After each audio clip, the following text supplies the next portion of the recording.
the Toronto Raptor fans. You know, I don't have social media, so I'm not able to put out a, you know, paragraph or whatever, but...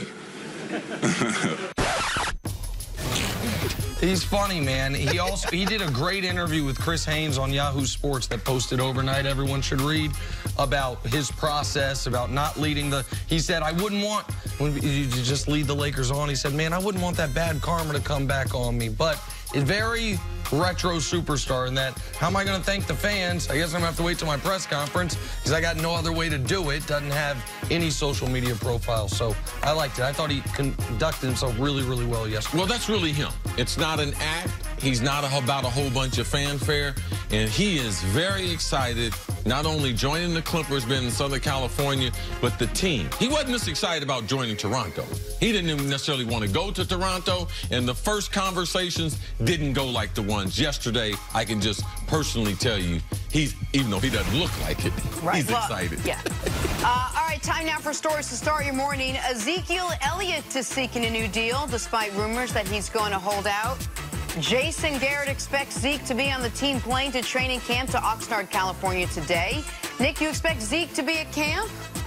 I do think he'll be there. I hope he takes Chris Carter's advice. I thought it was really smart advice, which is show up, but moderate your workload. Let them know. Don't be expecting to see me in these preseason games. I might back tightened up on me a little bit. I don't know what happened there, but taking it to the point of not showing up, you start getting fined, your teammates start being asked about it, it becomes a bigger issue than it necessarily needs to be. Cowboys have a tendency to pay their players now. Trust that you'll be one of those guys who gets paid. And don't penalize your teammates. Don't penalize the offensive line because you're holding out. Don't penalize Dak because you're holding out. Amari Cooper, Randall Cobb, the skill guy, don't penalize them. No, I'm going to be here working with you. But when they play those preseason games, those exhibition games that don't count, I will not be out there risking an injury. Talk about making an entrance. The Jaguars have made it clear they're not going to pay Jalen Ramsey this offseason. The All-Pro corner had a response to that, arriving to training camp yesterday in an armored truck. See your thoughts on this? Jalen's trying to build his brand. And let me tell you something. Tom Coughlin, who was making all the football decisions in Jacksonville, to me, Jalen Ramsey doesn't have the type of personality or the type of money Jalen wants. Jalen going to want about 17, 18 million, right? Top corners getting 15 million. Bayard got, as a safety, got 14, 15 million yesterday. Oh, Jalen's going to get paid. When they didn't offer that extension, they opened themselves up for that. Jalen's going to bounce back with a great year. I thought this fell flat a little bit, and I like Jalen a lot. But if the goal was to incentivize Tom Coughlin to trade you, it was brilliant, because I know the old drill sergeant don't like that. Hey, listen, Jaguars, you're not going to compete this year. You're rebuilding. Kansas City Chiefs trying to win championship.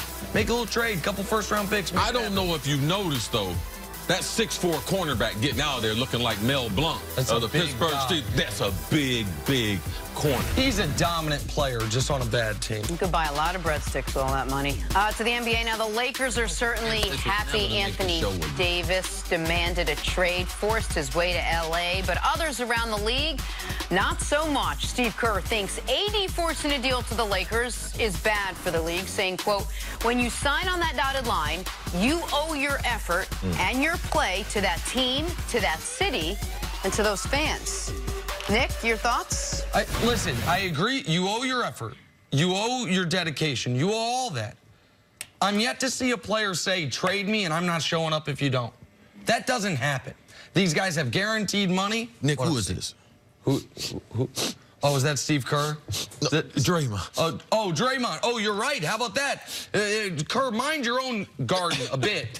Draymond, while you're competing with Oklahoma City throughout your 73-win year, while Kevin Durant's under contract, AKD, you know that cap spike's coming. Sure love to have you throughout the year doing that. And then at the end of the year, in the playoffs, crying from the parking lot, we need you, we need you. At least at that point, KD was about to be a free agent. But if we were to a place where NBA superstars were saying, trade me or I'm not showing up, then I would agree with Steve Kerr. But that is not what happens. What happens is teams decide when they hear a player wants to be traded and therefore is not going to re-sign, let's trade them as soon as possible to get the biggest possible return. You know what would have been the worst thing for New Orleans? If Anthony Davis had not said a mumbling word and a year from now left and they got nothing. No Lonzo, no Ingram, no 4th overall pick, none of that.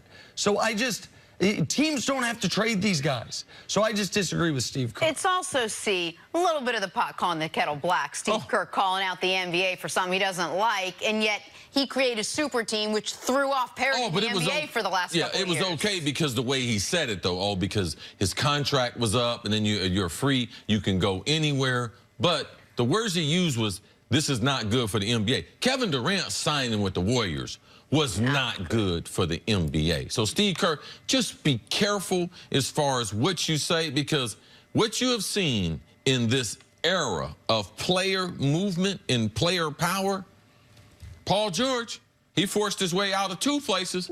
He seemed to be okay. Anthony Davis forced his way out. He seemed to be okay. And he had to forget Kawhi, forget that happened, because that was a disaster that he seems to be okay. And the NBA is okay. You know what this is, Jenna? This is, everyone's got a boss for the most part. His bosses are the owners. The owners are not happy that the players are running the league. They tell Steve Kerr that. Steve Kerr gets a mic in front of him, then he says it, all right? He's conveying what the owners are thinking. Yeah, but it's okay when the owners do that, all right? If New Orleans wanted to keep Anthony Davis, they should have signed Boogie Cousins a couple years ago. Remember when they were a playoff team? Steve Kerr didn't mention that. And what about the 6 years of service Anthony Davis gave him? How many years of your life are you supposed to give a team? And one other element. He talks about it's not good for the league for these guys to be healthy scratches. I actually agree with that. Anthony Davis didn't ask to be a healthy scratch. That was New Orleans, once they knew they were trading him, protecting the asset. For themselves. These are all decisions made by organizations. I would think an organization would want as much information as possible. Like Milwaukee, in a year, when they can offer Giannis $250 million, if he says yes, great. If he says no, they should then ask him, is your plan to leave?